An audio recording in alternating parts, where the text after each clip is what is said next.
The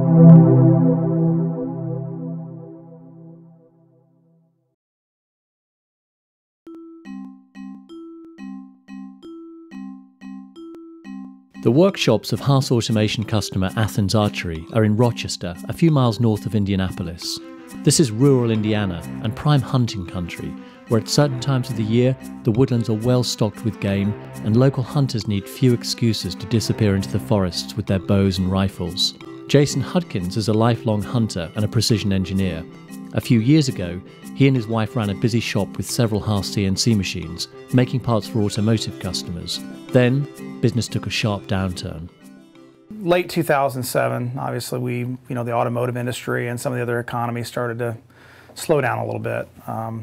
Left it and to go clear my mind, go out in the woods.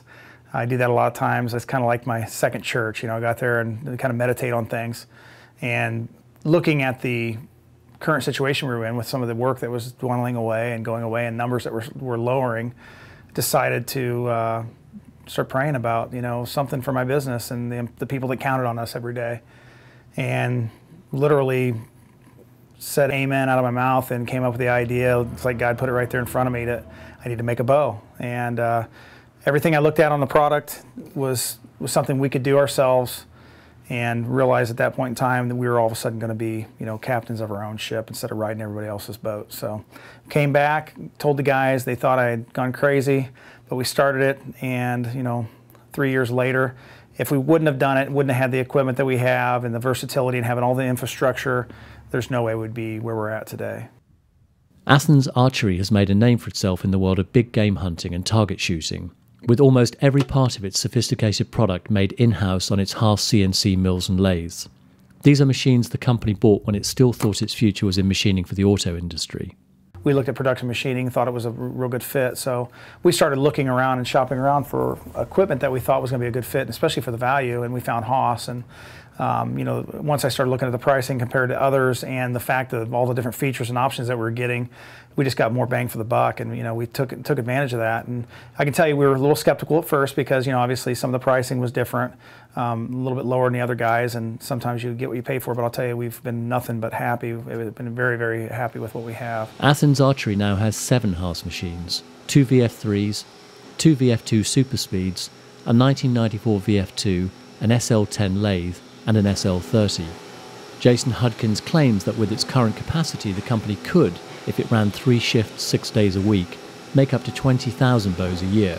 The company has 500 field representatives taking its equipment into archery shops around the world. There are 6,000 such shops in the USA alone, but Athens also has representatives in South Africa, Norway, Spain, Germany and France. Our priority for now, says Jason Hudkins, is not all-out growth, but working the cost out of the profit. He says that his Haas machines are hard-working and reliable, whether they're making automotive parts or bows. This is Athens' latest VF3, which machines the main bow shank. First machine we got was a VF3. I utilized that thing around the clock, had really no problems with that machine whatsoever. That machine still runs to this day. Haas service has been great. Jason says that his Haas machines made the move from automotive to archery pretty seamless. They're so versatile, he says. With simple fixtures, we can even handle jobs that are difficult to machine using a vertical spindle.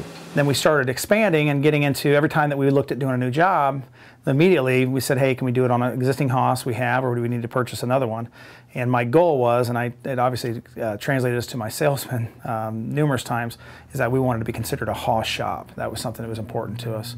We felt like the support was there. We felt like the products were definitely there. Sometimes it takes more than hard work and courage to find a new direction in business. Sometimes it takes a leap of faith. For Jason Hudkins, that moment came while out hunting one day in November 2007. He lost his old business, but thanks to his Haas machines, he soon had another. The versatility of those machines it was just a seamless integration. It was seamless going from one industry to another.